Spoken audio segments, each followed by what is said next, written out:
Welcome to the Anxiety at Work podcast. I'm Chester Elton, and this is my co-author and dear friend, Adrian Gostick. Hey, thanks everybody. You are in for a treat today because we hope every time you join us, the time is going to help remove the stigma of anxiety and mental health in the workplace and your personal life. And we invite experts from around the world of work and life to give us ideas and, most importantly, tools to deal with anxiety in our world.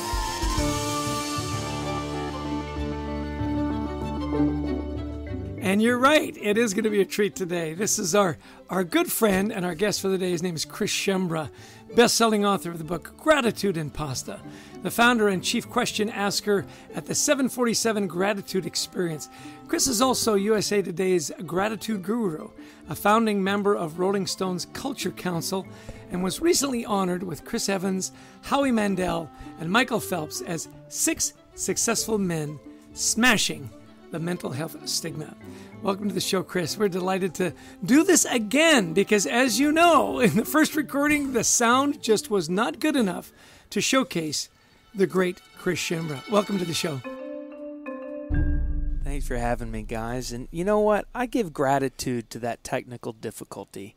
One is that you got to have the technical difficulty with a pretty low guy on y'all's totem pole, me, and so you didn't have to waste it on some big executive, But no, it's amazing what happens when you're given the opportunity to redo something. Is that you learn so much more the second time, and that's really the theme of my life right now: is looking at these impediments and obstacles in the way as becoming the true learning lessons that give us the resilience, strength, and hope needed to persevere. That's awesome. Thanks, Chris. And we would love to. We know a little bit about you enough now to know the impact that you have in the world. But tell our listeners a little bit about yourself, your journey, and how you came to create these 747 dinners, which have now transformed into experiences. Just give us a little of your story and how you got here today. Of course, thank you, Adrian. My life, it's funny talking about the topic of gratitude. I'm probably the least grateful person you'll ever meet. I do not practice what I preach. We can all work on those things within us, and I realize that.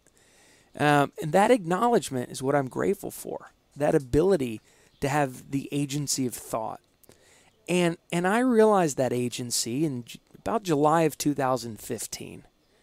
See, if you looked at my life back then, it didn't look half bad.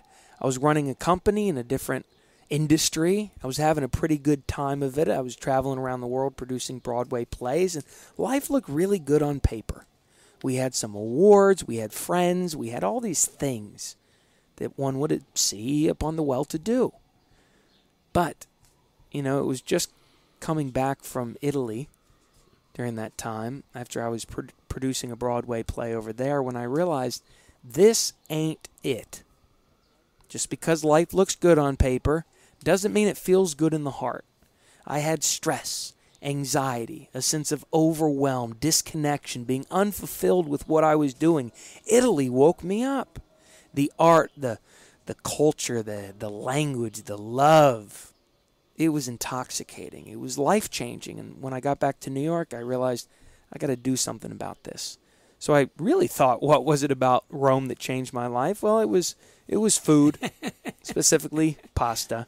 So back home in my kitchen here in New York City, I started playing around with different recipes in my kitchen and accidentally created a pasta sauce recipe that I figured I should feed to people to see if it was even good or not, get some user feedback. And a ritual began, Adrian. Night after night, week after week, month after month, we just started gathering people. And me, I'm the lonely guy growing up. I'm the one with the fear of abandonment. I'm the last one called to the party. My invite was always somehow lost in the mail. That's a lot of times what happens to people who are known for knowing people. You get forgotten about. And that's what drove me down the road of suicide, depression, jail, rehab. I didn't want to go back. When I realized the dinner table could have a transformative impact on others, I realized it had a transformative impact on me. The great Johann Hari once said in his TED Talk, the opposite of addiction is not sobriety. It's human connection. I finally found my place. We've been blessed to use the dinner table to spark over 500,000 relationships in the last 5 years. Found something I would do for the rest of my life. But upon inspection, realized it wasn't this pasta sauce at all that was doing the heavy lifting. It's what we talked about, every experience. That was gratitude. And we'll get into that on this chat. So now you know why we love talking to Chris Shembra. And I'll agree with you. You know, there's something about the experience of food in Italy that is transformative. But so the question I've got for you, though, Chris, is so you did that to build human relationships. Then you transformed it into building business relationships and professional relationships as you shared this concept with companies. So how does that help with anxiety at work? That's a great question, Chester. And you know, to answer that, I got to start with some recent data that we've uncovered.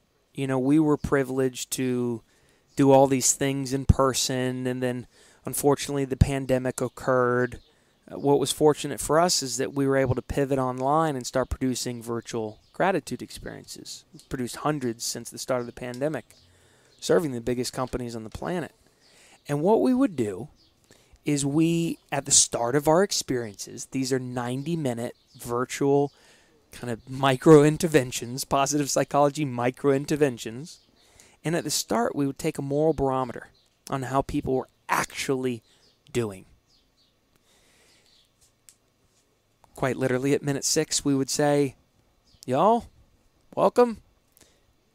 If you could think of one word that honestly describes how you feel right now in the moment, what would that one word be? I know your colleagues are on the call, your boss is probably sitting across the screen from you. Put that bull crap aside. How do you really feel? Well, on a scale of 1 to 5, people feel like crap. We were able to study across hundreds of virtual gratitude experiences that on a scale of 1 to 5, most people start at a 2.79, slightly less than neutral. Top 3 words: nervous, anxious, overwhelmed. Everybody right now is sitting in their seats at home, wondering what tomorrow will bring. And tomorrow is pretty uncertain. Tomorrow's not even promised. Anything can happen in a split second. And so when the future looks so bleak, looks so uncertain, looks so fearful, that develops, as you know, great stress and anxiety. Not anxiety disorders necessarily, I can't comment on that, but just feelings of stress and anxiety is what we've observed. And it's been crazy to see that. Some groups start lower. Some groups, a group we just did, a couple 100-person event from just last Thursday, they started at 2.15 out of 5. 57% of the people came in feeling a 1. Ouch. That's crap. That's crap. It's because we're so focused on the future, right? We have a culture of people who are geared towards, what do I got to do to be productive to get that next career advancement? What do I got to do to close that next sale? What's the next goal that I'm hitting? When do I get to get that next car? We're so future oriented, and it's all based on accomplishment. It's all based on hitting that one thing that we don't have yet. A life focused on rewarding success is a life acknowledging what we don't already have. And that drives people to very dark places. That's why we've been blessed to find gratitude, because gratitude is the link to the past. The past is safe. It's already happened. Even if it hurt or helped you, if it was positive or negative, it's already back there. Now you can process it. Trauma, stress, anxiety doesn't occur from the trauma itself. It occurs from your reaction and the coping of that trauma. The only difference between post-traumatic stress, which leads to anxiety and depression, and post-traumatic growth is perspective. That's what gratitude gives you. It hacks the space-time continuum. It's amazing. It's a magical cosmo.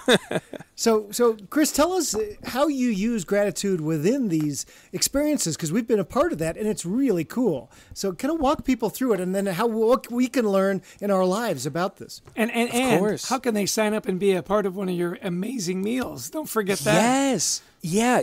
You know what? If anybody's watching or listening to this, and if you want to be our guest to a future community experience, I can't invite you to our client experiences, but our next community experience, they're once a month.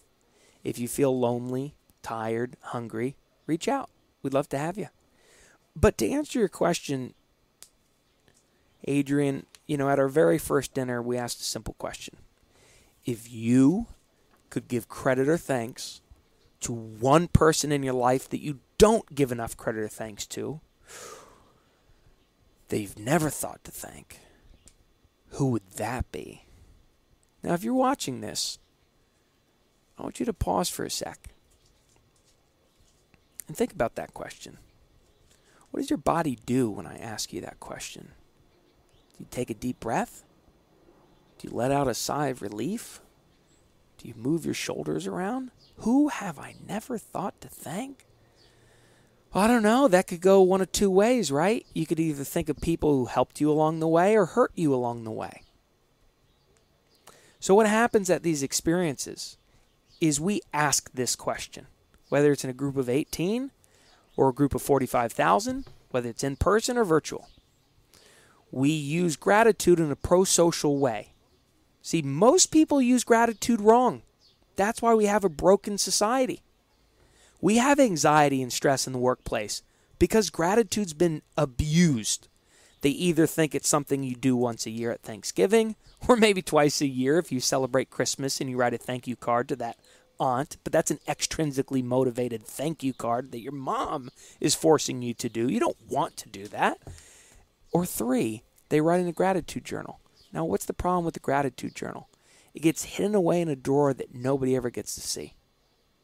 Gratitude is an inherently pro-social tool. And so we do that in community. So what happens at I won't go into what we do. People can just go to our website and literally download our run of show. We give away the playbook for free. We also wrote a book about it. But why we do it is to give people a glimpse of a pause, a reflection away from the anxiety thinking about the future. When we ask that gratitude question, and as I mentioned, people do one of two things. They either reach way back into the past and pull forth some positive autobiographical memory, and they get to relive that positive emotion by talking about it. Or they reach way back into the past, pull forth some negative story, bring it into the present, communicate it with their peers, and just the talking out of that destigmatizes the negative, and then the people listening get to pretty much say, we've been through something similar. And you find connection through that trauma. It's a beautiful thing.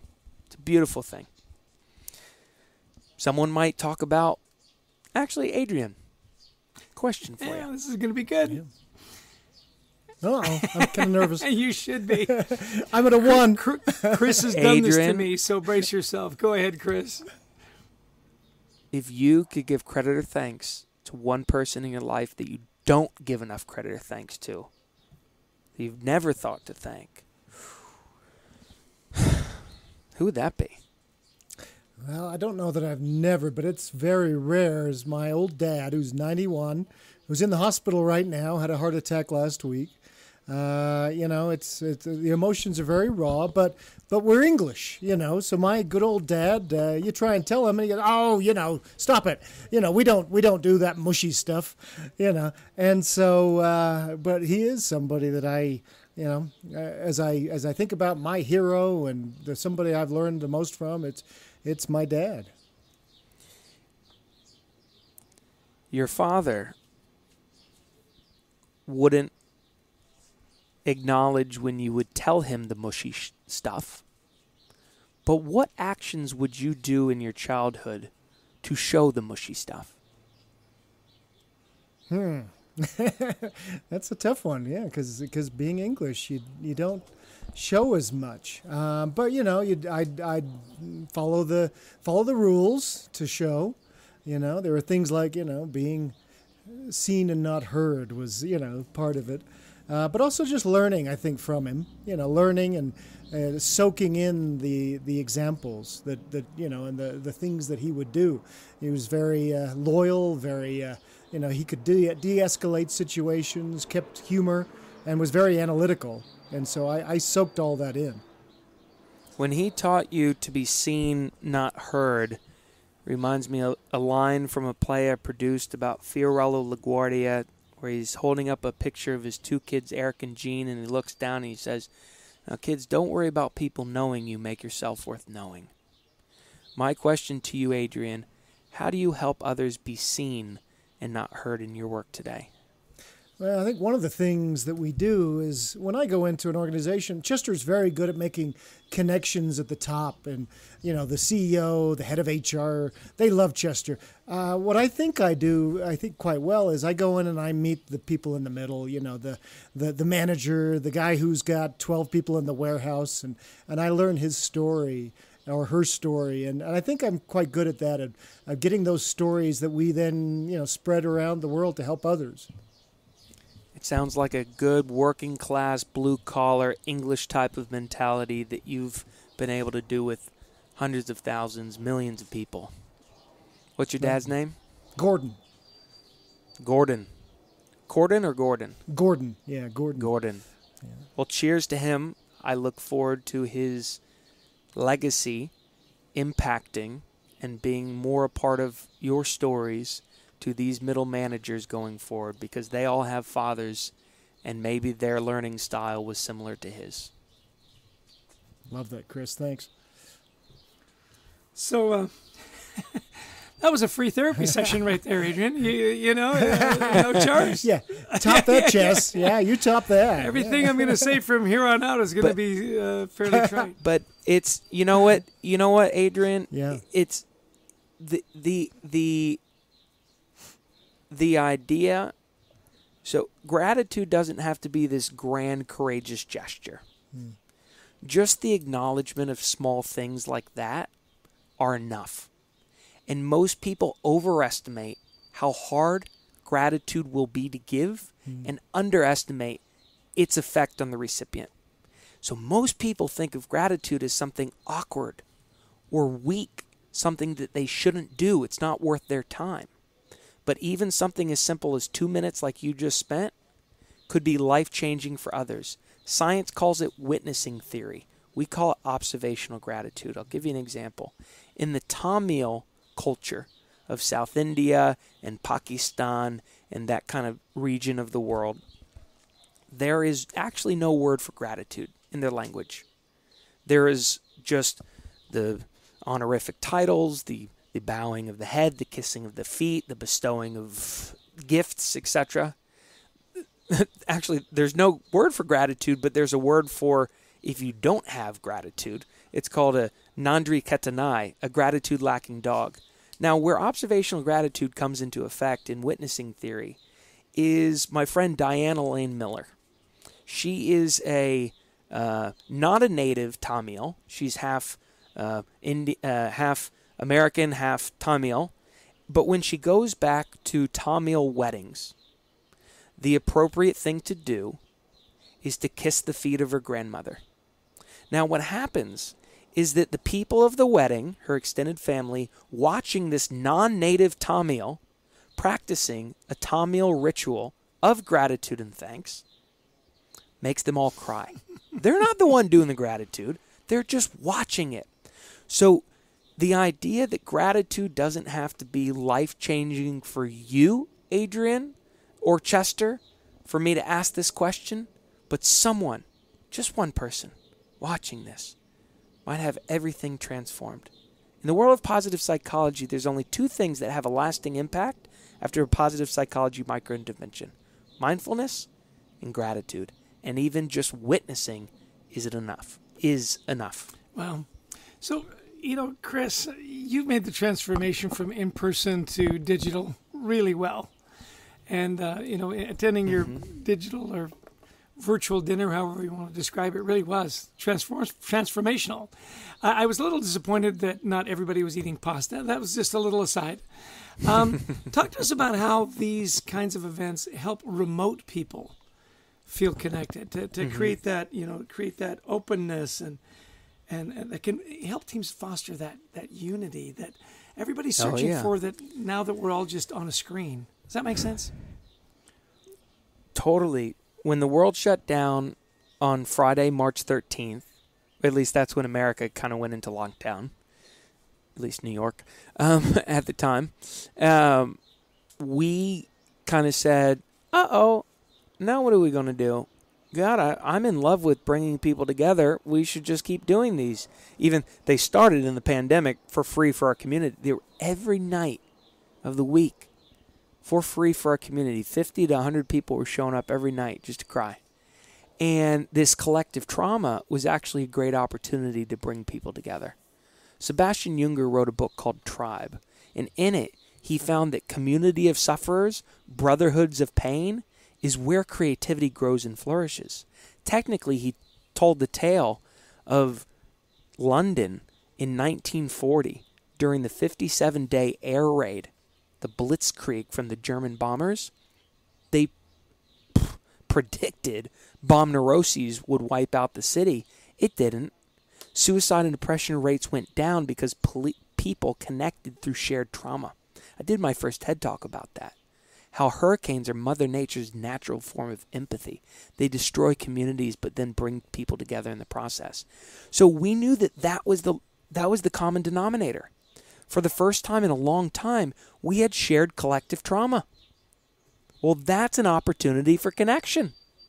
And so these virtual experiences, they're these 90-minute micro interventions. We think of them like a 3-act play. The first act is about just coming into the present, right? People needed to forget about the struggles of their day for 90 minutes. So our first objective was just to get them to come here. We'd ask them how they're doing. We'd take that first moral barometer. What's one word that describes how you feel? Put in the group chat. They would realize they're not the only person that feels tired or lonely or disconnected. And then we put them in breakout groups to let magic happen. What we heard was what people were finding in those breakout groups was serendipity. It was structured serendipity. People missed that casual run-in at the coffee shop, the casual run-in at the employee, lunch counter. And so we were giving them that opportunity to connect in those serendipitous ways. We'd bring them back. We'd debrief stuff. We'd call in some volunteers. That'd be Act 1. By this point, people are in the present. More present eyeballs, more sitting up in their seat. They were here. Act 2, gratitude. Our famous gratitude question, put them in more breakout groups. Let them run wild. 15-minute groups. Imagine being with 2 people for 15 minutes where all you're doing is talking about people that you've never thought to thank. This is everything from fathers that abused a young daughter to a mother who never approved of you until her deathbed. All these things were coming up. And that was Act 2. That was the deep dive into the past. And then we'd end on a high note. What we'd find was so amazing. After we'd bring them back from the gratitude and they'd be super connected, we'd take that second moral barometer. Everybody would be positive. We'd debrief. We'd call in some volunteers. Then we'd set up for Act 3. Act 3 is very simple. Write down 5 to 7 values that the person you just gave credit and thanks to stands for, and put those in the group chat below. And what we'd see is all these values. If you got 200 people on a call, you got 1,000 values flooding a group chat. So I'd watch all these eyeballs lighting up, calling a few people. Hey, Bob, what's one word that your colleagues wrote down that stuck out to you? Those kind of things. And we'd see all these people getting really engaged. And we'd pause. And I'd pretend like it was the first time I was ever seeing it. I'd say, do me a favor. All of y'all, raise your hand if you saw someone else write down a value that you also believed in. All hands went up. That's physical proof that quite literally, something simple I'm about to say, you belong. I don't know what it took for them to get to that experience, but they made it. And they found a group of people who believe in the same things they believe in. We heard stories of trouble. We heard stories of triumph. We heard stories of overcoming fear, personal liberation. These are the things that connect. You remember Chaucer's Round Table, the Canterbury Tales? The whole book is essentially talking about how life is a series of like 12 different characters, right? We all have, whether you're in India or you're in California or you're in Africa on the same call, in the same breakout group, if people are talking about a mother, a father, a dog, a teacher, a boss, a stranger, a lover, you likely all have one of those things. You just don't know whether it was a positive or negative relationship. But those are the things that connect us. These characters, these stories. It's been amazing. We have a 99.998% success rate guaranteeing a positive emotional transformation. So from minute 6, when they're miserable, disconnected, tired, nervous, anxious, to minute 55, the second moral barometer, after the gratitude part of the experience, they're grateful, connected, happy, joy. 99.998% success rate. The only 0.002% of people, 3 words, guilt, shame, regret. Why did I not thank someone sooner? But just that acknowledgement leads to positive action. That's great, Chris. Love this. I love everything you're saying. I mean, speaking of my old dad, my old mom, my mom was in London during 1940, and she was a young girl then and got shipped out. Can you imagine? I think she was probably 10 at the time, got shipped out while the bombs were falling to live with a family in the countryside. My dad was in the Midlands where all the manufacturing plants were, so they have stories of bombs falling. And you're right. I mean, how did the English get through it? It was their humor, and they'd all be down in the bomb shelters together singing, and yeah. Yeah, I mean, talk about humor. Let me talk about December 10th, 1914. Thomas Edison, hell of a guy, lived right around the corner from Chester. Boy. He was in West Orange, New Jersey. Well, he's having dinner one night, December 10th, 1914, and his son Charles walks in and says, "Dad, all your buildings are burning down."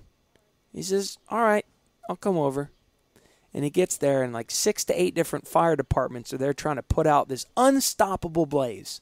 And he looks down at Charles, and he says, "Go get your mom and all her friends. Let's go watch this. We're never going to see a fire like this again in our lives." Right? He could have been angry. He could have gone into depression. He could have started blaming people, pointing fingers. He didn't. He wanted to observe the spectacle. He brought a little humor and enthusiasm and vigor into it.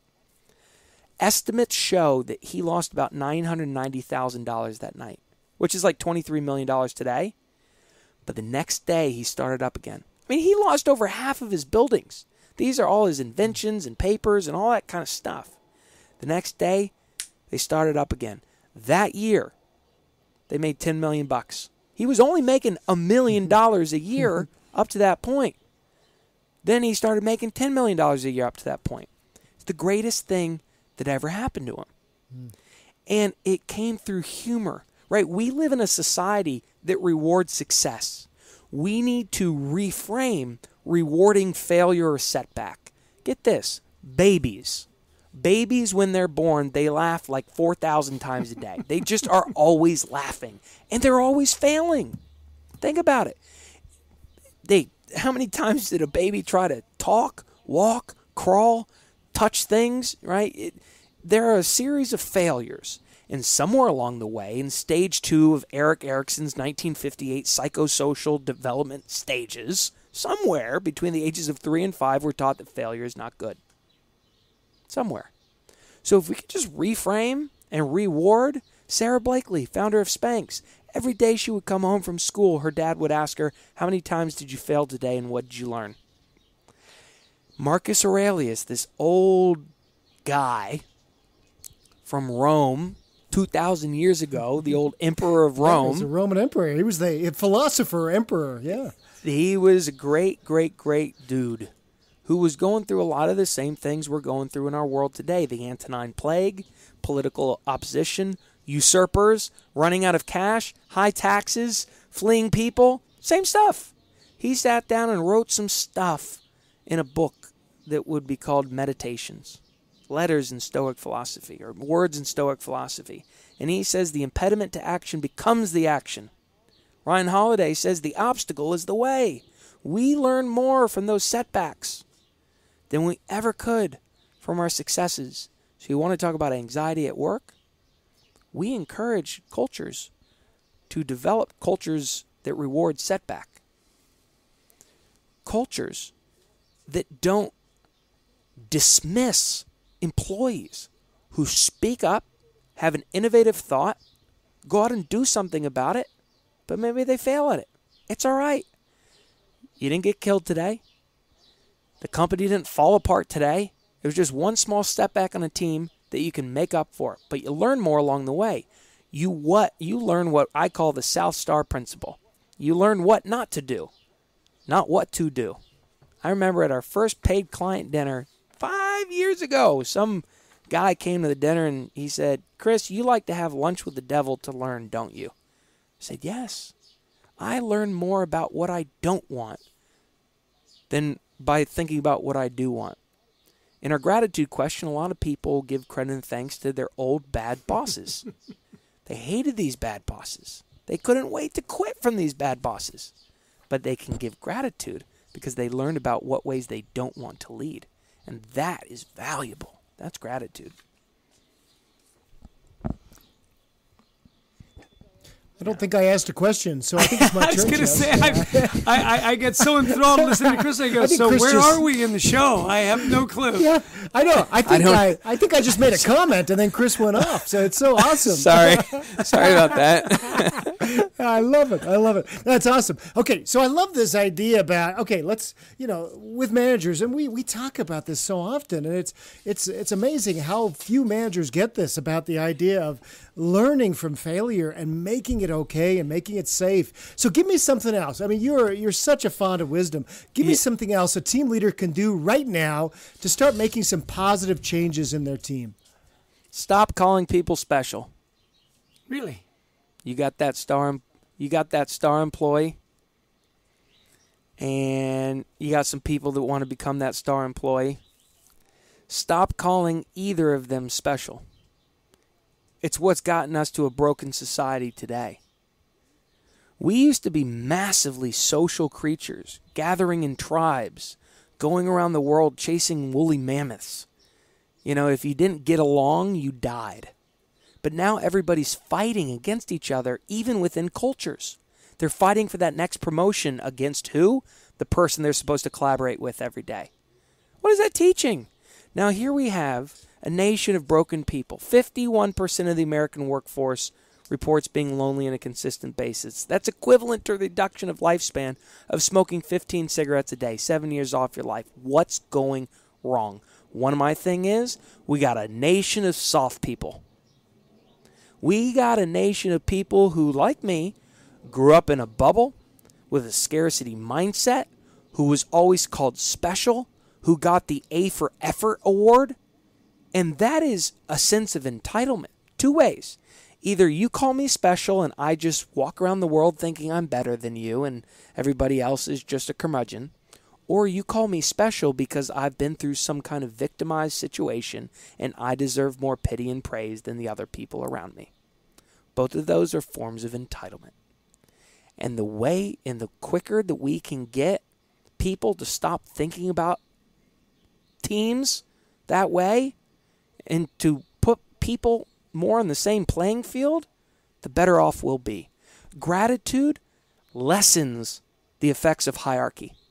I mean, I'll give you an example at our in-person experiences to then loop back to my favorite line in your groundbreaking book, Leading with Gratitude. In our in-person experiences, the goal is to work together to create the meal. Whether it's a group of 20 or a group of 2,000, we put everybody to work.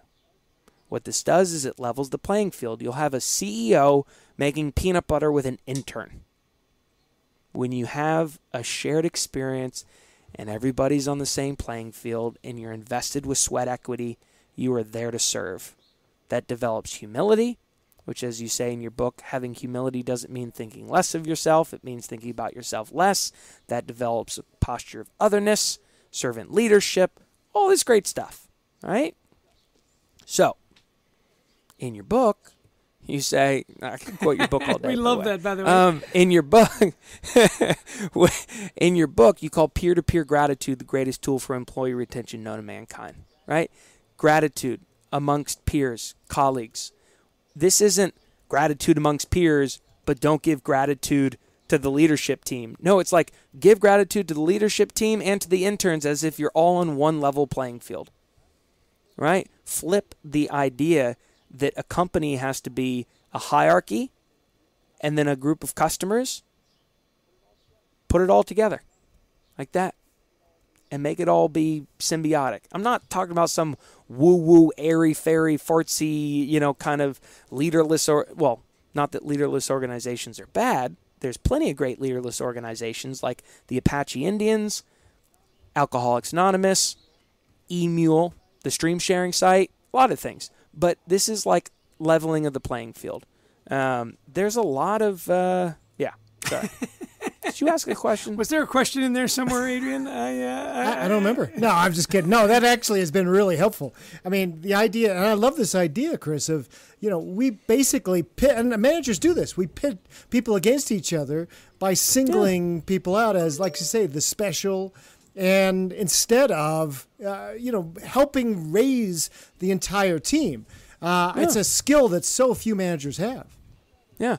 I'd rather reward servant leaders than stars. And this doesn't mean everybody gets an award because we're just, E for effort kind of thing. It's like reward the people that highlight the work of others the best. The quiet ones. The ones that don't brag for the attention. The ones who aren't building a personal brand within your brand. I mean, talk about, a funny thing that Simon Sinek talks about is like, the tree, the nested Y within the Y of the organizations. A nested Y is, I'm making this up on the spot. This is probably either going to be good or bad. But a nested Y is the acknowledgement that you're building an internal brand within a brand. Right? Anytime that you give people the opportunity to build like their own personal brand within a brand, you create individualism and competition, all those things. Yeah, Boy, don't we know yes. that, Jess? We did that once within a company. We were part of that story. Did not go well. We're not there anymore, are we, Adrian? What? Not anymore. What was that at? When you guys a previous firm. We yes, yeah, gotcha. We'll just leave it at that, Chris. Hey, in our book Anxiety at Work, we talk about how you create inclusiveness, right, and social connections. Great story about firemen or firefighters, as Adrian would have me say. You come into a firehouse, and if they ate together, they had a healthy relationship. If they didn't, they could tell something was up. So, that's part of a ritual, right? In a firehouse with firefighters, they eat together, they bond. Other than eating pasta together, which is wonderful, and that eating experience, what are some other rituals that you've found that help bring people together, whether they're in person or remote, that can create that inclusiveness and by consequence, tamp down anxiety on the team? We call them gratitude sparring sessions. It's these peer-led accountability sessions to practice acts of gratitude. Let's say, for instance, you come to let's say a company buys just one gratitude experience and they bring 100 of their employees to it. All right, so each of those employees gave one gratitude action at that experience, and their lives were transformed. Now imagine, what if we could empower them to do 10 What if we could empower them to do 100? But more so, what if we could teach the employees how to keep each other accountable to do those things? And what this could look like, it could start internally. For instance, one of our clients, I don't think I could say the name, but big defense contractor, probably one of the most famous defense contractors you'll ever hear of. And we did a small 180-person group for a virtual gratitude experience, and they sent out a Miro.io board, a mural.com, Miro.io, a whimsical, whatever you want to use. And what they created was a digital forum for people to post online anonymous post-it notes of gratitude to their peers. Now, you could put that into an app. You can do that into a whole lot of things. But that's an example of saying create the space for them to show gratitude to each other, and you've just, taken that one step further. And then you can actually get them all Gina Hamadei's book, I Want to Thank You, which teaches you how to write gratitude letters, and give them the time during the day. Here's the thing. Most people don't plan to fail, they fail to plan. Companies that give their employees time during the workday to do these things are the ones who win. Not that give them homework to do after they go home from work, but like we have one company, a publicly traded company, that we did 562 of the senior executives on their product team. We did every experience in the morning, 8 different experiences. We did them each in the morning across different time zones for different regions. The company gave the entire teams the day off for the rest of the day to go digital detox, digital darkness, go walk in nature, pause, reflect, connect. So if you can create sparring sessions to hold people accountable to take further gratitude actions, their life will get exponentially better. And it's going back to that witnessing theory and observational gratitude. It's pretty magical stuff. Cool. Hey, tell us where we can find, where we can find more information about you and 747 Dinners. What website would you send them to, Chris? The jail records for Orlando County. No, it's. I looked up. There was like 47 hearings for me in like 2009, 2010. So for our listeners, if you want to know what Chris looks like, just go to your local post office. His pictures all over the place. You can get him from the front. Yeah, you'll see him from the front and the side. Yeah. Find us on LinkedIn. Chris Shembra. Just reach out. If you want to come to a virtual gratitude experience as our guest, just email us. Email info@747club.org, and someone on the team will get back to you. But, years from now, when we've long passed on, history will look back and say, what did you do during people's greatest time of need? Because here's the truth, y'all. This isn't the biggest obstacle we've ever faced in the world. This isn't the greatest plague or pandemic we've ever been hit with. This isn't the greatest period of social divide. We fought wars over this stuff before. We'll get through this. This is small stuff.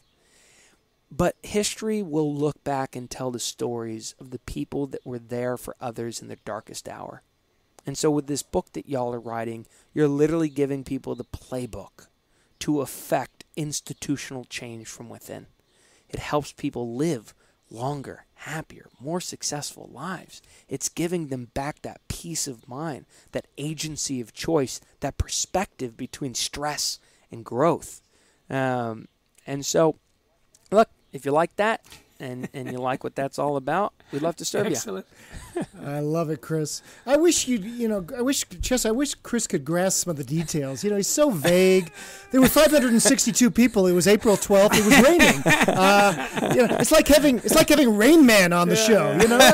I love it, Chris. Hey, you've been amazing. You've been absolutely amazing. You. And I just noticed 50 minutes have flown by, so we better wrap up here. Yeah. Oh my golly. If you had to wrap up and kind of share a couple of things you'd like our listeners to take away today in a nutshell, what would you tell them? In 30 seconds or less, Chris.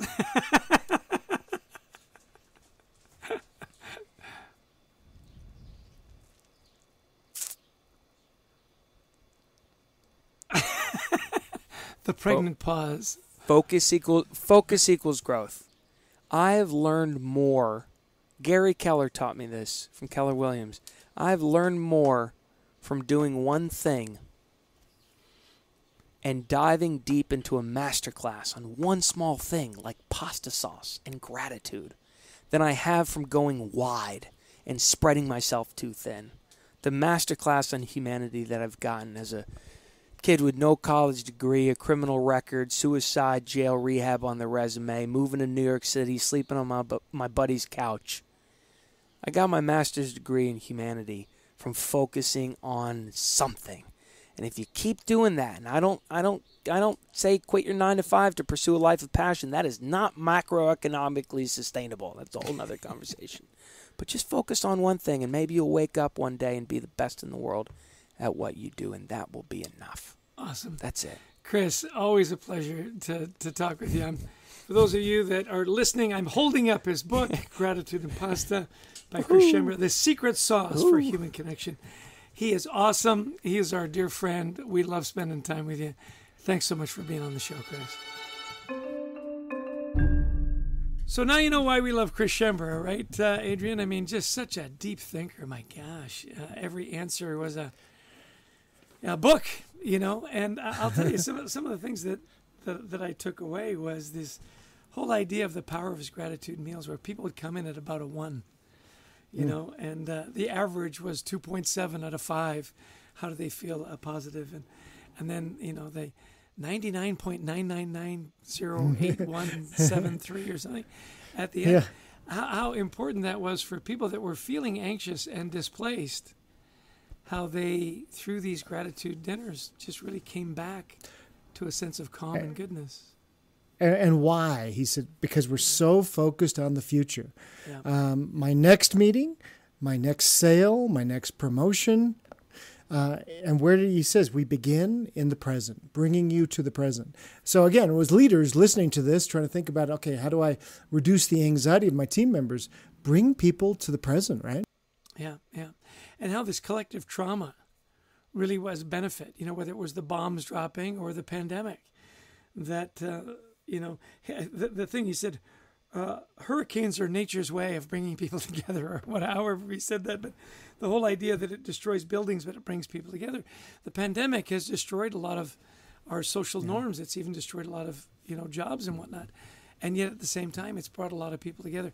His way of taking the negative and bringing it back to the positive, those expressions of gratitude, to me was just so engaging and so heartfelt.